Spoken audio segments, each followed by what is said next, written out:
Well, good morning, Glue Troopers. Hope you're enjoying your coffee while I sit and chat very briefly about the T28. This is a repop the old monogram kit in 1/48 scale, and the kit was, it was a Bondo Queen. There's a lot of putty in there to seal up the gaps. It's an old kit, and some of the parts don't really fit all that well, but I got her all done, and I wanted to do a nice job. I built it a couple of times as a kid. Unfortunately, the decals had gone bad.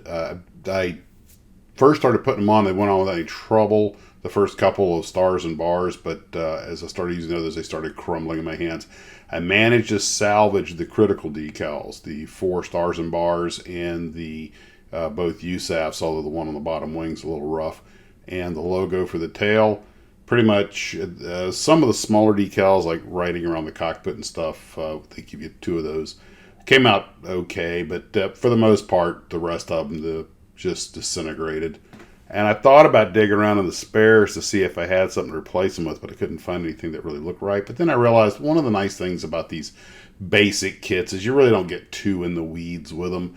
It's just sort of a fun build, and the first one of my Vietnam series.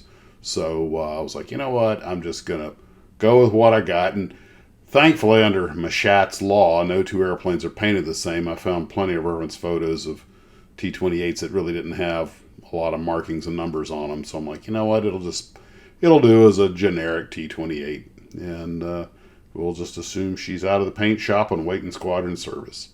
And I took a few photos of it, and I was thinking, at least the basic shape of the airplane's right. It's not like that Aurora F8 that has such a misshaped maul on it, that intake. Although I built that kit a couple times as a kid and I loved it, and I love the box art, which is way better than the model.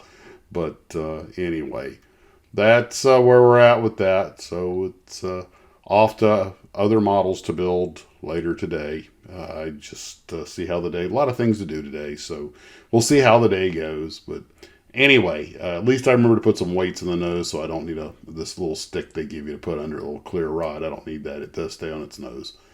And this was more of a kind of like I did with the Constellation, sort of a build like I did when I was a kid sort of thing, and just not get too worried about it. I suppose you could make a really nice kit out of this with enough work, but you might be better off with one of the other T-28 kits. But if you're just looking for something to fight with for a while for kicks and giggles, it's fine. It is what it is. I enjoyed it. Well, guys, we'll talk at you later. Take care of yourselves, and as always, model on.